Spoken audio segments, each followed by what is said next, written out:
My main work is the Paulist preaching apostolate, so I'm on the road at least half the time.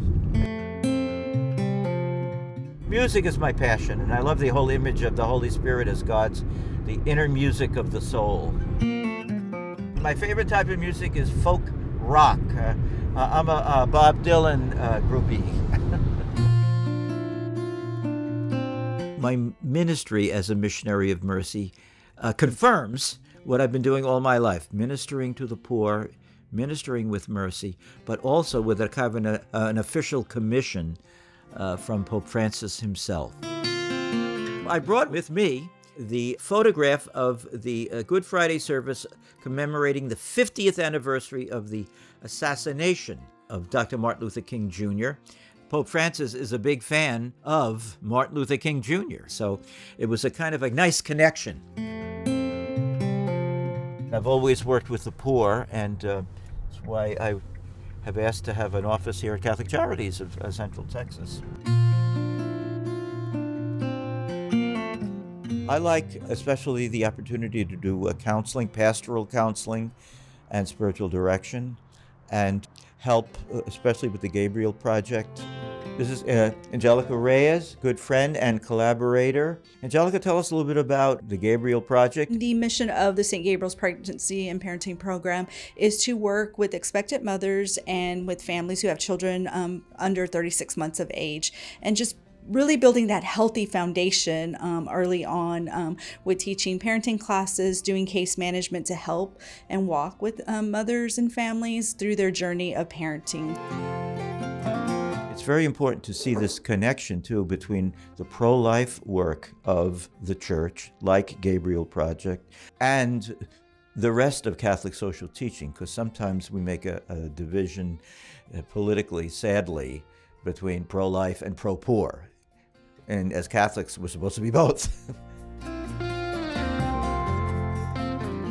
This is the Office for Immigration Services. Justin Estep, Director for the Immigration Services here at Catholic Charities. One of my passions from day one in priesthood has been immigrants and refugees. Often I help down in the border, the Rio Grande Valley, Catholic Charities of the Rio Grande Valley, Sister Norma Pimentel, and others who work for the Diocese of Brownsville, those coming from so many places. So much of Catholic social teaching, as well as the nature of the United States, has been a welcoming presence to refugees and immigrants. And I just love working with them. It's just an experience of the universality of our world and the universality of our church and how they go together. I'm from Long Island, New York. Both my parents, World War II, they went off. My dad in the Army Air Corps, my mom in the Marines, and came back, and in the first year of the baby boom, 1946, had me. Later, my brother Russell and my sister Dale, much, much later. My mom was a kind of an unchurched evangelical, anti-Catholic Christian from the Bronx.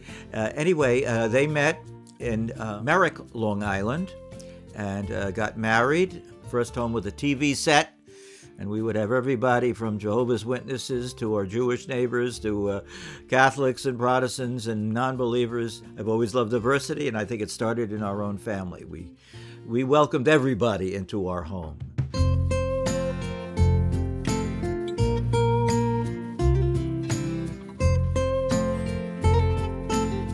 That's my background, very diverse. Most of my closest friends were actually Jewish, which is one of the reasons I became not only a priest, but definitely a Paulist. I always say, had it not been for my Jewish friends, I probably wouldn't have become a priest, and I definitely would not have become a Paulist. They brought me into the civil rights movement. I actually became a chairman of our local National Conference of Christians and Jews Civil Rights chapter. I really heard about Martin Luther King for the first time, kind of got my juices going. And my mom always says, oh, that was the beginning, really, of your vocation. So when I heard about the Paulists, I'd seen a movie about a missionary priest in China, The Keys of the Kingdom, with Gregory Peck. And so I decided I wanted to be a missionary priest. I eventually invited Gregory Peck to my ordination. I got a beautiful letter from him.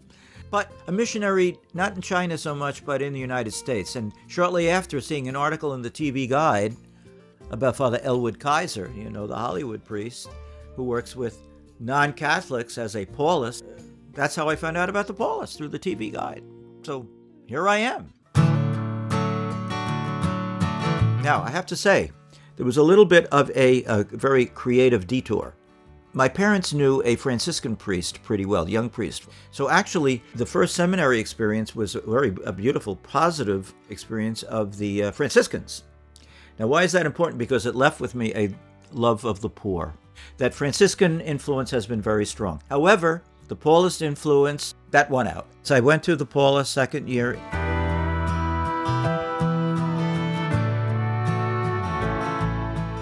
The last year of theology in those days was a pastoral year, which for me was in New York City, St. Paul the Apostle, a total of 7 years in New York, seminarian, deacon, and priest. Then after that, Cardinal Terence Cook, Archbishop of New York, asked if I would start a spiritual development center for lay people.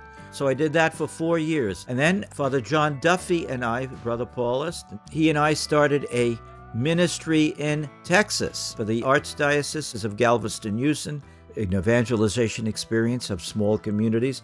And Bishop John McCarthy asked if I would come to Austin to be his personal director for evangelization, and did that for 8 years. Then after that, they moved me to the United States Conference of Catholic Bishops to do the same thing. And again, a great experience of Americana.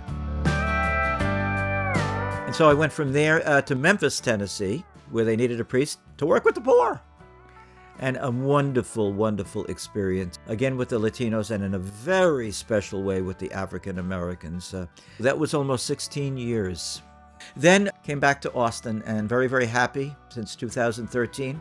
Paulist preaching apostolate again, Austin radio at Santa Julia Church to evangelize, especially the Latinos. My particular work has been interviewed from time to time, but also a daily meditation on the gospel of the day, 7 days a week. Entender las Escrituras. Radio Encuentro Austin has really kept that mercy spirit alive.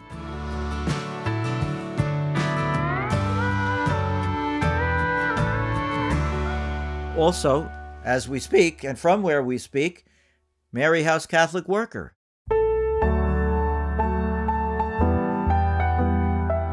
Catholic experience of community with the very, very poor, founded by Lynn Goodman Strauss, who came to the Catholic faith through the Paulist, and here especially with homeless, terminally and seriously ill people. And they need a home, they need a community, they need a place to stay, they need love. And here they find all of the above. And I'm here basically to find love in them, to find Christ in them. It's kind of a recharge for me. In one of my missions, the statue of Jesus embracing the firemen, it was given to me as a memorial to my work at Ground Zero. This hard hat was given to me at the recovery of bodies by the fire department of New York City. There was this, what was a stairwell filled with bodies. I gotta forgive, you know, they're my brothers and sisters, but the terrorists inspired anger in me. But how can you bless bodies with anger? Out of my mouth came not words of hatred, but words totally by the Spirit. Make us, Lord, all of us, instruments of your peace. Where there is hatred, let us sow love. Where there is doubt, faith. Where there is despair, hope. Where there is darkness, light. Where there is sadness, joy. And where there is injury, pardon.